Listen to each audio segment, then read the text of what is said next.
Paz amigos, paz irmãos, nós vamos agora dar continuidade então no segundo vídeo, que vai ser a nossa segunda aula, que no vídeo passado nós deixamos bem claro, e a lição também fez isso, de mostrar o que éramos antes da conversão. Agora nós vamos tratar no aspecto pós-conversão, no aspecto pós-morada do Espírito Santo, tá bom? Então no tópico 2, agora baseado em Efésios capítulo 4 até o 7, nós estudamos do 1 ao 3, no 4 diz assim: mas a misericórdia de Deus é muito grande, o seu amor por nós é tanto que, quando estávamos espiritualmente mortos por causa da nossa desobediência, Ele nos trouxe para a vida que temos em união com Cristo.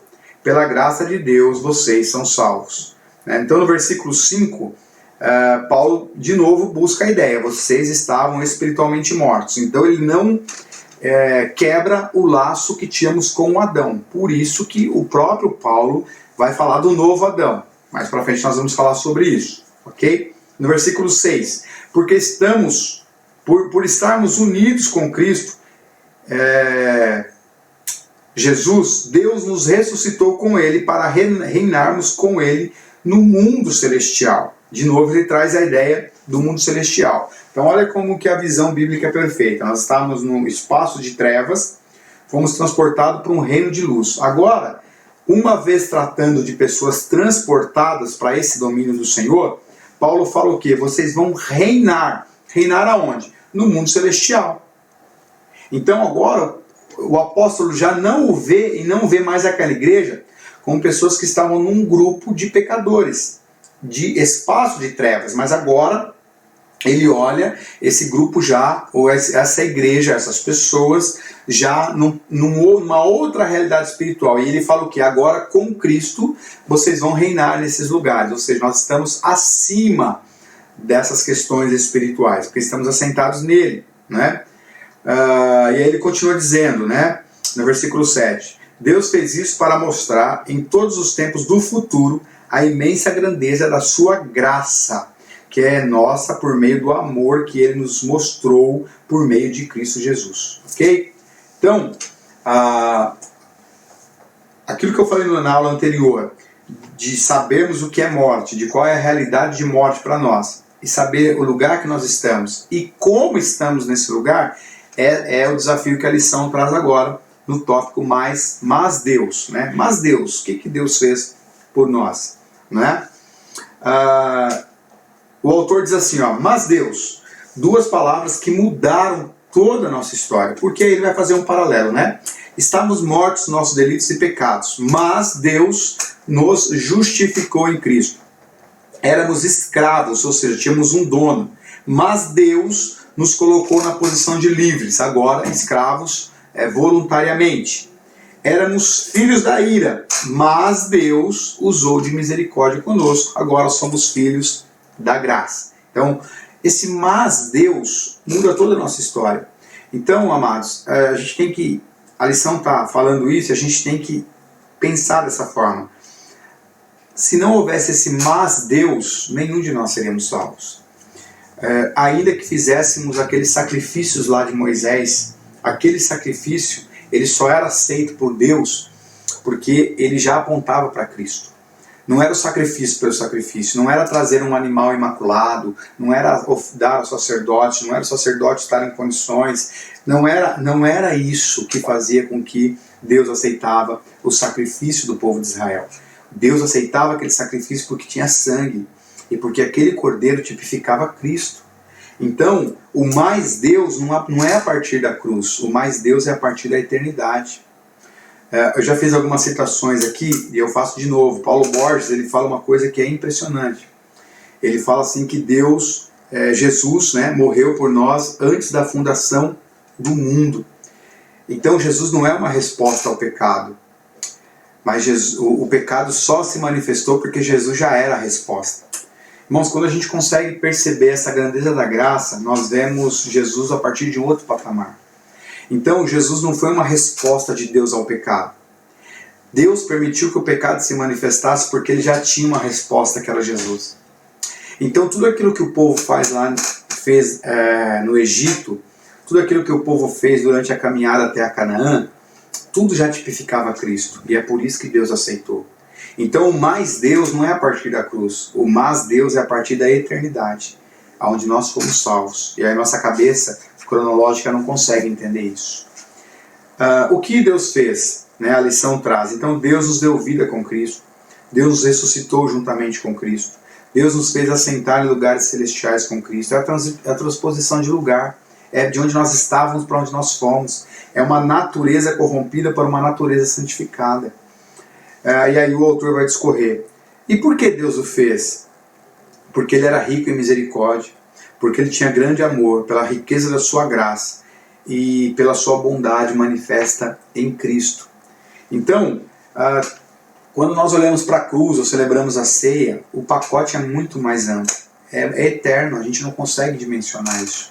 Então, às vezes nós ficamos nos apegando a coisas tão pequenas, doutrinas humanas, para tentar entender a magnitude do que foi o sacrifício de Jesus na cruz. Então esse mais Deus, ele mudou toda a história da humanidade, ele mudou a sua e a minha eternidade. E aí o autor continua lá no tópico 3. Mas para que Deus nos salvou? Né? Qual foi a finalidade? Para que Deus fez tudo isso? Está lá em Romanos do 7 até o 10. Nós já lemos o 7. Vamos ler o 8 agora. Pois pela graça de Deus, vocês são salvos por meio da fé. Isso não vem de vós, é um presente dado por Deus. É o que nós acabamos de falar há pouco. A salvação não é um resultado do esforço de vocês. Portanto, ninguém pode se gloriar. Pois Deus, quem nos fez o que somos agora, em nossa união com Cristo, Ele nos criou para que fizéssemos as boas obras que Ele já havia preparado em nós. A lição passada falou do chamamento, né, e a professora falou muito sobre o chamamento.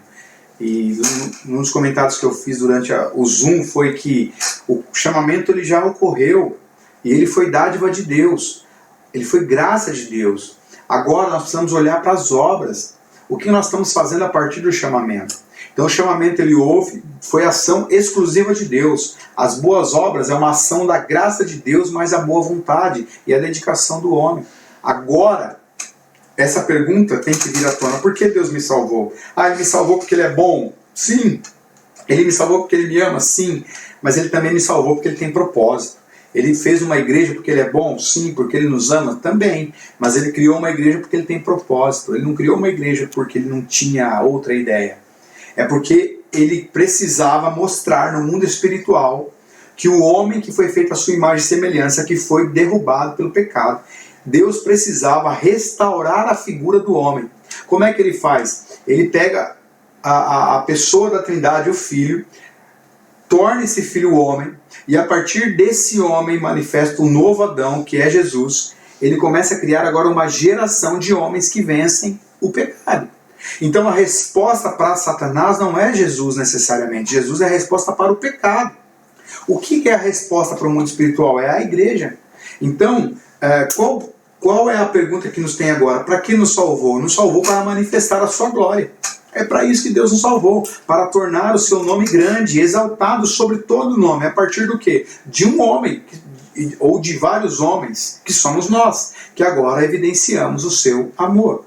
Então, o chamamento é importante, mas ele era ação exclusiva de Deus. O que é ação de Deus mais a manifestação do homem agora transformado? As boas obras, ou as obras realizadas. Ok? Então, para manifestar a riqueza da sua graça, como lemos em Efésios 2,7. Para que mais? Para mostrar a origem da salvação. Lemos agora no 8 e no 9. A origem da salvação é quem? É Deus, para que ninguém se glorie, porque ninguém teria condições de fazer. Ok? E para ensinar que fomos salvos para as boas obras. Essas boas obras não têm uma ideia, amados, daquilo que vem do Espiritismo, de fazer boas ações. Boas obras é fazer coisas boas ligadas às obras que Ele deu. De quem que são as obras? É dele, é do Senhor, é um propósito. Então, o autor defende aqui, né, somos feituras de Deus, né, que vem em nossa direção com amor e misericórdia. Então devemos imitá-los nesses sentimentos e atitudes. Ou seja, boa obra, que a Bíblia fala aqui, não é necessariamente você dar comida para quem tem fome. Isso faz parte do pacote. Boa obra é a manifestação das boas novas. As boas novas vêm como notícia e ela sai como comportamento, ela sai como ação. Então o que é boas obras? Boas obras são boas novas em atitude. Então transcende a questão de ser bom, transcende a questão de ajudar o próximo, transcende a questão de ser amoroso, mas entra numa questão de você refletir o próprio Deus. O que são boas novas? Boas novas são boas notícias de um reino que vem nos alcançar. O que são boas obras? Ações que manifestam o reino que vem nos alcançar. Essa é a ideia que nós temos que ter de boas obras. Então, por que você foi salvo? Para manifestar o reino. É isso, para isso que nós somos salvos. Para manifestar o governo de um Senhor que eu me coloque e você se coloca como escravo, como dominado. Por amor a Ele, por entender que a vontade dEle é boa, perfeita e agradável. Nós ouvimos dias atrás a falar sobre isso. Então, o que nós temos que entender é a boa, perfeita e agradável vontade não é a nossa boa, perfeita e agradável vontade. Porque a nossa vontade não é boa, não é perfeita e não é agradável. É a boa, perfeita e agradável vontade dEle. Então, nós precisamos entender que quando nós falamos de boas obras, é a manifestação das boas novas em ação. Ok? Então, por que nós temos que fazer isso? Ou por que é o nosso papel fazer isso? Porque Deus, nos capacitou, nos salvou com uma finalidade. Então, qual que é a resposta de Deus para todo esse cenário que nós vivemos espiritualmente? É um homem regenerado, é um homem transformado, que agora nós chamamos de igreja. Igreja é o quê? Ir para fora, sair, né? Ou seja, manifestar essas boas novas a partir de ações no meio daqueles que não conhecem. Ok? Porque nós já, uma vez, como é que nós vamos ser uma igreja atuante? Ou como é que nós poderemos ser uma igreja atuante? Nós poderemos ser uma igreja atuante a partir do ponto que entendemos o que o pecado faz com o homem. O que é a destruição a partir da condenação. Então, se eu entender que a morte, que o afastamento de Cristo é a condenação, se eu entender que as pessoas que eu amo, que não têm a Cristo, estão num espaço de trevas, eu vou com boas obras, a partir das boas novas, me empenhar para que essas pessoas ouçam sobre Cristo, creiam em Cristo e sejam transportados do reino das trevas para o reino da luz. Esse é o desafio que nós cristãos temos. Então, para que Deus te chamou? Ele te tirou do reino das trevas, te transportou para um reino da luz, para que agora, com boas obras, a partir das boas novas, você ministre para que pessoas saiam deste lugar e vá para o outro lugar, agora restaurados e nova criatura em Cristo Jesus. Ok? Então, essa é a ideia da lição. Mas Deus, o que Ele fez por nós? Deus fez tudo isso por nós, que nós podemos minimamente entender, e Deus fez coisa que nós só vamos entender na glória. Tá bom? Bons estudos, que Deus te abençoe. Nós nos encontramos daqui a pouco no Zoom. Um abraço.